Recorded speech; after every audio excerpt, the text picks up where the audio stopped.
오늘 말씀 제목은 순종하기 힘든 하나님 말씀입니다. 오늘 이 시간 순종하기 힘든 하나님의 말씀이라는 제목으로 하나님 말씀 전하겠습니다. 하나님 말씀은 우리의 순종 의지 정도에 관계없이 절대로 순종해야 할 말씀입니다. 그러나 이러한 진리가 분명히 존재함에도 하나님 말씀은 순종하기 힘듭니다. 아마 그 이유는 우리는 하나님의 생각을 모르기 때문입니다. 우리의 생각과 하나님의 생각은 차원이 다르기 때문일 것입니다.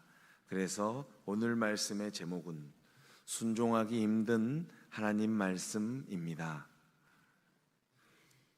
오늘 본문 말씀에는 순종하기 힘든 하나님 말씀을 순종하여 복을 받은 남유다의 왕 르호보암에 대한 내용이 기록되어 있습니다. 이 시간 르호보암에게 있어서 순종하기 힘든 하나님 말씀은 무엇이었으며 그가 순종함으로 받은 복은 무엇인가를 살필 것입니다. 그리고 우리 역시 순종하기 힘든 하나님 말씀에 순종함으로 복을 받게 되기를 주 예수 그리스도 이름으로 축원합니다. 먼저 르호보암에게 있어서 순종하기 힘든 하나님 말씀에 대하여 살펴보도록 하겠습니다. 르호보암에게 있어서 순종하기 힘든 하나님 말씀은 오늘 본문 4절에 기록되어 있습니다. 오늘 본문 4절 말씀 우리 다 같이 한 목소리로 읽겠습니다. 여호와께서 이같이 말씀하시기를 너희는 올라가지 말라. 너희 형제와 싸우지 말고 각기 집으로 돌아가라. 이 일이 내게로 말미암아 난 것이라 하셨다 하라 하신지라. 그들이 여호와의 말씀을 듣고 돌아가고 여로보암을 치러 가던 길에서 되돌아왔더라. 아멘. 특히 방금 읽은 본문 4절 말씀 가운데서 너희 형제와 싸우지 말고 각기 집으로 돌아가라 라고 말씀하신 부분은 더욱더 순종하기 힘든 하나님 말씀이었습니다. 그렇다면 르호보암은 왜 북이스라엘과 싸우려고 했었습니까? 솔로몬의 아들 르호보암에게 있어서 북이스라엘 왕 여로보암은 반란자 배신자였기 때문입니다. 솔로몬의 아들 금수저 르호보암 왕이 아무리 리더십이 부족했고 판단력이 부족했을지라도 북이스라엘 왕 여로보암은 반란자였고 배신자였습니다. 그래서 이 반란자 배신자를 따르는 무리를 없애는 것은 당연한 일이었습니다. 의로운 일이었습니다. 이를 위해 유다 지파와 베냐민 지파에 속한 무리들이 솔로몬의 아들 정통성이 있는 르호보암을 지지했습니다. 그들 중 18만 명이나 되는 용사들이 모였습니다. 르호보암의 군대는 사기가 충천했습니다. 한편 북이스라엘 왕 여로보암 왕은 12개 지파 중 10개의 지파의 지지를 얻었습니다. 하지만 여로보암이 솔로몬의 신하로서 배신을 하였다는 점, 여로보암이 레위 사람을 함부로 해임하였을 뿐 아니라 우상 숭배를 하였기 때문에 여호와 하나님을 진정으로 예배하는 자들은 북이스라엘에서 떠났다는 점으로 인하여 여로보암의 왕권은 불안했습니다. 위에서 살핀 여러 이유들로 인하여 르호보암은 아버지로부터 물려받은 이스라엘 제국의 분열이 고착화되기 전에 다시 통일 왕국을 만들고자 여로보암이 통치하는 북이스라엘로 진격하려고 하였습니다. 하지만 이것은 르호보암의 의지일 뿐 하나님의 뜻은 아니었습니다. 그래서 하나님은 르호보암에게 당신의 사자 스마야를 보내셔서 당신의 뜻을 전하셨습니다. 이 내용이 다음 말씀 이전에 읽었던 역대하 11장 4절에 기록되어 있는데요. 다시 한번 또 읽어볼까요? 역대하 11장 4절입니다. 읽겠어요? 여호와께서 이같이 말씀하시기를 너희는 올라가지 말라. 너희 형제와 싸우지 말고 각기 집으로 돌아가라. 이 일이 내게로 말미암아 난 것이라 하셨다 하라 하신지라. 그들이 여호와의 말씀을 듣고 돌아가고 여로보암을 치러 가던 길에서 되돌아왔더라. 아멘.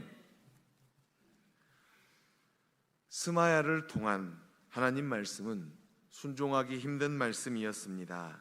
하지만 르호보암 왕은 하나님 말씀에 순종했습니다. 이에 르호보암 왕은 복을 받았습니다. 르호보암이 통치하는 남유다는 복을 받았습니다. 르호보암 왕과 남유다는 어떠한 복을 받았습니까? 오늘 본문 안에서 발견되는 복은 크게 세 가지로 나누어 살필 수 있겠습니다. 첫째, 유다는 방비하는 성읍을 더욱 견고히 할 수 있었습니다. 둘째, 유다는 예배하는 자들이 예루살렘으로 돌아올 수 있었습니다. 셋째, 르호보암 역시 자녀 아비야를 왕으로 삼을 수 있었다는 것입니다. 첫째, 유다는 방비하는 성읍들을 더욱 견고히 할 수 있었다에 대해서 살피겠습니다. 이 내용은 오늘 본문 5절에서 12절 사이에 기록되어 있습니다. 만약 르호보암이 스마야를 통한 하나님의 말씀에 불순종하여 반란자, 배신자를 처단하는 데 급급했으면 이스라엘 전역은 황폐화되었을 것입니다. 하지만 그는 하나님의 뜻에 순종하여 오히려 유다와 베냐민 지파에게 주어진 자신의 성읍을 견고히 하고 내적인 실질을 튼튼히 할 수 있었습니다. 우리 역시 하나님의 뜻과는 전혀 관련이 없는 내가 생각하는 내 인생의 반란자, 배신자와 싸우는데 시간을 허비하면 자신의 성읍을 견고하게 할 수 없습니다. 그것은 시간 낭비입니다. 차라리 그 시간에 하나님의 뜻대로 순종하여 자신의 성읍을 견고하게 쌓아야 할 것입니다. 둘째, 유다는 예배하는 자들이 돌아올 수 있었습니다에 대하여 살피겠습니다. 이 내용은 본문 13절에서 17절 사이에 기록되어 있습니다. 아무래도 르호보암 왕은 18만 명이나 되는 병력을 가지고 있었지만 하나님의 뜻에 따라 싸우지 않고 용사들을 복귀시킬 수 있는 왕이었습니다. 그는 북이스라엘 왕 여로보암과는 달랐습니다. 북이스라엘 왕 여로보암은 하나님의 직접적인 종들, 제사장들과 레위 사람들을 자기 발밑으로 보았습니다. 이 내용이 본문 14절에 기록되어 있는데요. 오늘 본문 14절 말씀 한 목소리로 읽겠습니다. 읽겠어요? 레위 사람들이 자기들의 마을들과 산업을 떠나 유다와 예루살렘에 이르렀으니 이는 여로보암과 그의 아들들이 그들을 해임하여 여호와께 제사장의 직분을 행하지 못하게 하고. 아멘. 북이스라엘 왕 여로보암의 죄는 여기에 그치지 않았습니다. 그는 우상 숭배를 위한 제사장을 세웠습니다. 이 내용이 오늘 본문 15절에 기록되어 있습니다. 15절 말씀도 한번 읽겠습니다. 여로보암이 여러 산당과 순념소 우상과 자기가 만든 송아지 우상을 위하여 친히 제사장들을 세움이라. 아멘. 이에 북이스라엘 지역에 있는 전심으로 여호와를 찾는 자들은 르호보암이 다스리는 남유다로 피신하였습니다. 이렇게 경건한 자들, 즉 능력이 있는 자들, 구별된 자들이 모두 북이스라엘에 있지 않고 남유다로 왔기 때문에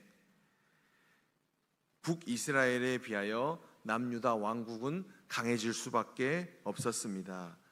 또 혹시 르호보암이 18만 명의 용사로 북이스라엘에 대하여 정복 전쟁을 벌였다면 그 피로 인하여 전심으로 여호와 하나님을 찾는 자들은 선뜻 남유다로 이주하기 힘들었을 것입니다. 셋째, 르호보암 역시 자녀 아비야를 왕으로 삼을 수 있었습니다. 세 번째 복입니다. 41세에 왕위에 오른 르호보암은 18명의 아내와 60명의 첩을 거느렸습니다. 르호보암에게는 28명의 아들과 60명의 딸이 있었습니다.